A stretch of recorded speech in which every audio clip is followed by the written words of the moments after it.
हरि ओम friends बिछा राशि मे 2026 T आपण जीवन में कौन सब खुशी आणुची कारण किसी ग्रह गोचर परिवर्तन होगाक जाऊँगी यही जो ग्रह गोचर परिवर्तन आपण जीवन में कौन प्रभाव पड़ो एवं क्यों ग्रह आपण अति शुभदायक मे मास कौन प्रतिकार करने आवश्यक बिछा राशि जीवन में शांति जदि चाहूँगी ना फ्रेंड्स पर कथा भाविबा छाड़तु निजको भावतु निजको समय दिंतु निज कथा भावतु निजर फेस को कल्पना करंतु निजर सक्सेस को इमेजिन करंतु देखिए सफलता आपन को निश्चित भाव में मिलिबा एवं सफलता मिलिले आपण जीवन में शांति अनुभव करेंगे। बिछा राशि ग्रह गोचर विषय जानिबा तापर आम जानिबा आपणकर यही मास मे मास कैरियर शिक्षा स्वास्थ्य लव रिलेशन मैरिड लाइफ सब किपर रहिबो जो माने भी आम ओडिया सुख संसार चैनल को नुआ करी विजिट करचंती चैनल को सब्सक्राइब करंतु वीडियो जदि आपणक मन छुई थाए आपणको जदि पसंद लगी थाए वीडियो माध्यम जदि किछि बुझी पारथिबे ताहाले निश्चय गोटे लाइक कर दियंतु एवं कमेंट्स रे श्रद्धा एवं भक्तिर सह आपण जो भगवान को मानती से भगवान को नाम लिखि दियंतु।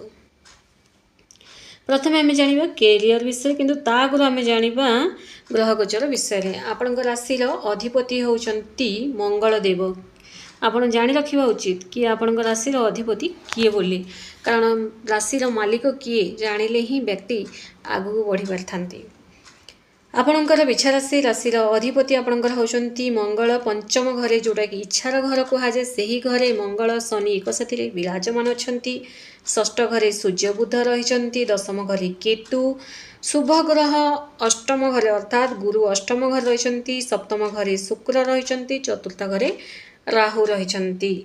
सर्वप्रथम आम जाना भाग्य विषय भाग्य यही मास आपणकर भल रही किंतु जदि भाग्य रिलेटेड जदि किसी काम करने को चाहूँगी ताहले मे मास पर ही अधिक अधिक भल रही मास आपणकर भाग्य भल रही काम बनब किंतु अति उत्तम मास जदि कहि मे मास पर कहीं स्टार्टिंग कथा कहूँ भावतुनि किसी क्षेत्र में आपण भल रही भिडर आगे अच्छी तेणु भिडर आगू अच्छी अपेक्षा करूँ देव शुणु भाग्य यही मास आपणकर भल रही किंतु किसी बिजनेस पेपर नुआ कर आरंभ करवा किसी गाड़ी जानवाहन किणवा किसी प्रॉपर्टी निज ना करवा तो मे मासटी सरी जाऊ तापर आपण भल रहिबो।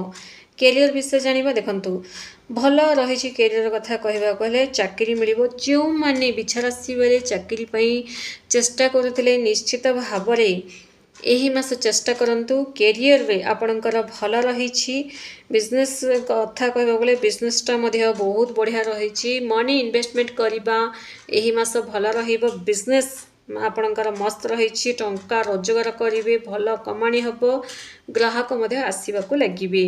स्वास्थ्य विषय जानिबा टिके शत्रुर हैरान आपण को करिपारंती शत्रुर हैरान रही शत्रु पीड़ा रही आपण एवं आपण स्वास्थ्य भल रहिले मध्य कोट ना कोठी निज लोक ही आपण को धोखा देवार आपण देखा पाइबे जो द्वारा आपण शरीर पीड़ा टेंशन देखा रात्रि निद्रा माने ठीक से रहिबो नाही ये सब समस्या आपण को देखा प्रतिकार मध्य आपको कहबी वीडियोर शेष को तेणु टिके कौन कथार बेसी टेंशन हूँ ना शत्रु पीड़ा तो रही राति अनिद्रा रही।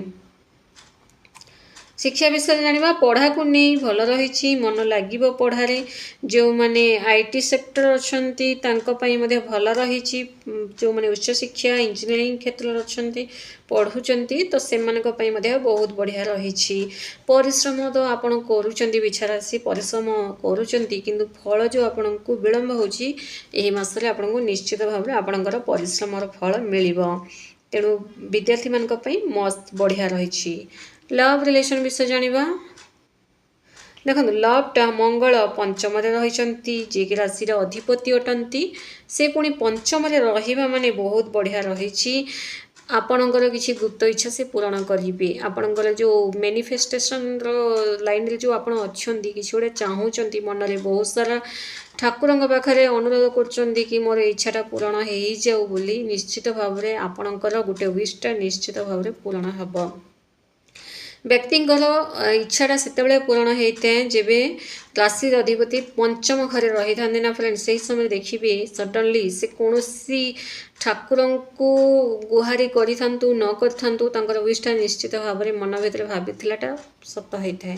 ତେଣୁ ପଞ୍ଚମ ଘରେ ଯେହେତୁ ରହିଛନ୍ତି ରାଶିର ଅଧିପତି ମଙ୍ଗଳ, ତ ନିଶ୍ଚିତ ଭାବରେ ଆପଣଙ୍କ ଲଭ୍ ରିଲେସନ୍ ମାମଲାରେ ବହୁତ ବଢ଼ିଆ ରହିଛି ଏବଂ ଗୁପ୍ତ ଇଚ୍ଛା ମଧ୍ୟ କେବଳ ଲଭ୍ ରିଲେସନ୍ରେ ହିଁ ଗୁପ୍ତ ଇଚ୍ଛା ପୂରଣ କରିବେ ବୋଲି ନାହିଁ, ଅନ୍ୟ ମାମଲାରେ ମଧ୍ୟ ଆପଣଙ୍କର ଗୁପ୍ତ ଇଚ୍ଛା ସେ ପୂରଣ କରିବେ। କିନ୍ତୁ ଆପଣଙ୍କ ଲଭ୍ ରିଲେସନ୍ର ଦେଖନ୍ତୁ ମନ ଅଧିକ ଭଟକିବ, ତାଙ୍କ ପ୍ରତି ନେଇ ଆପଣଙ୍କୁ ବହୁତ ସାରା ଚିନ୍ତା ବଢ଼ିବ। କେମିତି ବିବାହ କରିବି, କେମିତି ଆଗକୁ ନେବି, ମୋର ଲଭ୍ଟା କେମିତି ସକ୍ସେସ୍ ହେବ, ଆପଣ ନିଜ ମନରେ ବହୁତ ସାରା ଟେନସନ୍ କ୍ରିଏଟ୍ କରିବେ। ଏବଂ ଯଦି ଆପଣ କୌଣସି ଜାଗାରେ ଯଦି ଫସି ବି ଯାଇଛନ୍ତି ନା, ସେଇ ଜାଗାରୁ କେମିତି ବାହାରିବି ସେଇଟା ମଧ୍ୟ ଆପଣଙ୍କ ମନରେ ନିଶ୍ଚିତ ଭାବରେ ଆସିବ, ଟେନସନ୍ ଦେଖାଯିବ। ତେଣୁ କେଉଁଠି ନା କେଉଁଠି ସିଧାସଳଖ ଭାବରେ କହିବାକୁ ଗଲେ ଯେଉଁଟା ଆପଣ ଟେନସନ୍ ତ ଦେଖାଯିବ ଏବଂ ଇଆଡ଼େ ଶତ୍ରୁ ପୀଡ଼ା। ବେଳେବେଳେ ଏମିତି ଜାଗାରେ ଲଭ୍ ହେଇଯାଇଥାଏ ଫ୍ରେଣ୍ଡସ୍ ଯେଉଁଟାକି ଶତ୍ରୁ ଠାରୁ ବି ଭୟଙ୍କର ଲାଗିଥାଏ। ବଦନାମ ହେବା, ମାନେ ଇଆଡ଼ୁ ଦେଖିବେ ଭଲ ପାଇବାଟା ଠିକ୍ସେ ରହିବ କିନ୍ତୁ ସିଆଡ଼ୁ ଠକାମିର ଶିକାର ମାନେ ଜାଲ ବିଛୁଥିବେ। ତ କେଉଁଠି ନା କେଉଁଠି ଏସବୁ ସିଚୁଏସନ୍ ହେଇଗଲେ ଶତ୍ରୁତା ଦେଖାଯାଇଥାଏ। ତ ଏମିତିଆ ଯଦି କିଛି ସ୍ଥିତିରେ ଯଦି ଆପଣ ରହିଛନ୍ତି ନା ଫ୍ରେଣ୍ଡସ୍, ତ ସେଇଟା ମଧ୍ୟ କେଉଁଠି ନା କେଉଁଠି ଆପଣଙ୍କୁ ଟେନସନ୍ ବଢ଼ିବ। ପରିବାର ବିଷୟ ଜାଣିବା, ଦାମ୍ପତ୍ୟ ବିଷୟ ଦେଖନ୍ତୁ। ଶୁକ୍ର ମାନେ ସପ୍ତମ ଘରେ ରହି, 7 ଘରେ ରହି ମାଲବ୍ୟ ରାଜଯୋଗ ବନାଉଛନ୍ତି ଶୁକ୍ର। ତ ଭଲ ରହିଛି। ଜୀବନସାଥୀଙ୍କର ସ୍ୱାସ୍ଥ୍ୟରେ ଯାହା ବି ସମସ୍ୟା ଥିଲା ସେହି ସ୍ୱାସ୍ଥ୍ୟଜନିତ ସମସ୍ୟା ଦୂର ହେବ। ଆପଣଙ୍କର ଯିଏ ବି ହଜବେଣ୍ଡ କିମ୍ବା ୱାଇଫ୍ ହୁଅନ୍ତୁ କିଛି ମେଡ଼ିସିନ୍ ଖାଉଛନ୍ତି, ତାଙ୍କର କିଛି କଣ୍ଟ୍ରୋଲ୍ ହେଉନି, ସୁଗାର ବିପି କିଛି ବି ଅଛି କଣ୍ଟ୍ରୋଲ୍ ହେଉନି, କିମ୍ବା କିଛି ଅଧିକ ଟେନସନ୍ ଯୁକ୍ତ କିଛି ବେମାରୀ ଅଛି ତ ସେଇଟା ମଧ୍ୟ କଣ୍ଟ୍ରୋଲ୍ ହେବାକୁ ଲାଗିବ। ଏବଂ ତାଙ୍କ ସ୍ୱାସ୍ଥ୍ୟକୁ ନେଇ ଯାହା ବି ଚିନ୍ତା ଥିଲା ତାହା ଦୂର ହେବ। ଆପଣଙ୍କ ମନ ପ୍ରସନ୍ନ ରହିବ, ମନ ଏକଦମ ପୁରା ଫ୍ରେଶ୍ ଲାଗିବ ଆପଣଙ୍କୁ। ଏହି ମାସ ଭଲ ରହିବ। ପରିବାରରେ ଯାହା ବି ସମସ୍ୟା ଥିଲା ତାହା ଦୂର ହେବ। ଛୁଆମାନଙ୍କୁ ନେଇ ଟେନସନ୍ ଯାହା ବି ଥିଲା ତାହା ଦୂର ହେବ। ଏବଂ ଏଇ ଯେଉଁ ମାସ ଛୁଆମାନଙ୍କ ପ୍ରତି ଆପଣଙ୍କର ସ୍ନେହ ଅଧିକ ବଢ଼ିବ। ଏମିତି ବି କୌଣସି ବି ମାସ ଏମିତି ନାହିଁ ଛୁଆମାନଙ୍କ ପ୍ରତି ସ୍ନେହ ବଢ଼ିବ ବୋଲି ନାହିଁ। ପ୍ରତ୍ୟେକ ଦିନ ପ୍ରତ୍ୟେକ ଗୋଟେ ମୋମେଣ୍ଟରେ ଛୁଆମାନଙ୍କ ପ୍ରତି ସ୍ନେହ ଥାଏ ହିଁ ଥାଏ। କିନ୍ତୁ ତାଙ୍କ ଫ୍ୟୁଚର୍ ପାଇଁ ଆପଣ ନିଶ୍ଚିତ ଭାବରେ ଚିନ୍ତା କରିବେ ଏବଂ ତାଙ୍କ ଫ୍ୟୁଚରରେ କିଛି ଟଙ୍କା ପଇସା ମଧ୍ୟ ବ୍ୟାଙ୍କରେ ସଞ୍ଚୟ କରି ରଖିବେ। ଏମିତି କିଛି ଯୋଗ ରହିଛି ଏହି ମେ ମାସରେ। ତ କ'ଣ କରିବେ? ପ୍ରଥମେ ତ ଆପଣ ଗାୟତ୍ରୀ ମନ୍ତ୍ର ପାଠ କରନ୍ତୁ। ଗାୟତ୍ରୀ ମନ୍ତ୍ର ପାଠ କଲେ ଦେଖିବେ ଶତ୍ରୁଙ୍କର ନାଶ ହୋଇଥାଏ। ଜୀବନରେ ଆପଣ ଆଗକୁ ବଢ଼ିବାରେ ଯେଉଁ ଆପଣଙ୍କୁ କେଉଁଠି ନା କେଉଁଠି ମାନେ ପାଦ ଟାଣି ଦିଅନ୍ତି, ମାନେ ନିଜ ଆପଣଙ୍କ ସାଙ୍ଗରେ ହିଁ ରହିଥାନ୍ତି, ଯେଉଁଟାକି ନିଜ ଲୋକ ମଧ୍ୟ କହିପାରନ୍ତି, ପାଦଟା ଆପଣଙ୍କର ଟାଣି ଦିଅନ୍ତି, ଆଗକୁ ବଢ଼ିବାକୁ ଦିଅନ୍ତିନି। ତ ସେମିତିଆ ସିଚୁଏସନ୍ ହେବ ନାହିଁ ଯଦି ଆପଣ ଗାୟତ୍ରୀ ମନ୍ତ୍ର ପାଠ କରିବେ। ଏବଂ ଗାୟତ୍ରୀ ମନ୍ତ୍ର ଆପଣ 21 ଥର ଲେଖା ପାଠ କରନ୍ତୁ। ତା ସହ ପଶୁପକ୍ଷୀମାନଙ୍କୁ ଖାଇବାକୁ ଦିଅନ୍ତୁ, ପାଣି ମଧ୍ୟ ଦିଅନ୍ତୁ। ପଶୁପକ୍ଷୀମାନଙ୍କର ବହୁତ ସାରା ସେବା କରନ୍ତୁ। ମାନେ ସେଟା ଗୋଟେ ସ୍ନେହର ସହିତ ସେବା କରନ୍ତୁ। ଏମିତି ନୁହେଁ ଯେ ଭିଡ଼ିଓରେ ଦେଖିଦେଲେ ହଁ ପଶୁପକ୍ଷୀ ଖାଇବାକୁ ଦେଲି ଆଜି କାହିଁ ମୋର ଭଲ ହେଲା ନାହିଁ, କାହିଁକି ଭଲ ହେବ କି, ଏମିତି ଗୋଟେ ମନରେ ଡାଉଟ୍ କ୍ରିଏଟ୍ କରନ୍ତୁ ନାହିଁ। କାରଣ ଯେତିକି ଆପଣ ସ୍ନେହରେ ଦେବେ ପଶୁପକ୍ଷୀମାନଙ୍କୁ ସେତିକି ଆପଣଙ୍କର ଟେନସନ୍ରୁ ମୁକ୍ତି ମିଳିବ ଏବଂ କେଉଁଠି ନା କେଉଁଠି ସେମାନଙ୍କର ଆଶୀର୍ବାଦ ମଧ୍ୟ ମିଳିଥାଏ। ତେଣୁ ନିଶ୍ଚିତ ଭାବରେ ପଶୁପକ୍ଷୀମାନଙ୍କର ସେବା କରନ୍ତୁ। ଭିଡ଼ିଓ ଯଦି ପସନ୍ଦ ଆସିଥାଏ ଗୋଟେ ଲାଇକ୍ କରନ୍ତୁ, କମେଣ୍ଟସରେ ଶ୍ରଦ୍ଧା ଏବଂ ଭକ୍ତିର ସହ ହର ହର ମହାଦେବ ନିଶ୍ଚୟ ଲେଖନ୍ତୁ। ଧନ୍ୟବାଦ।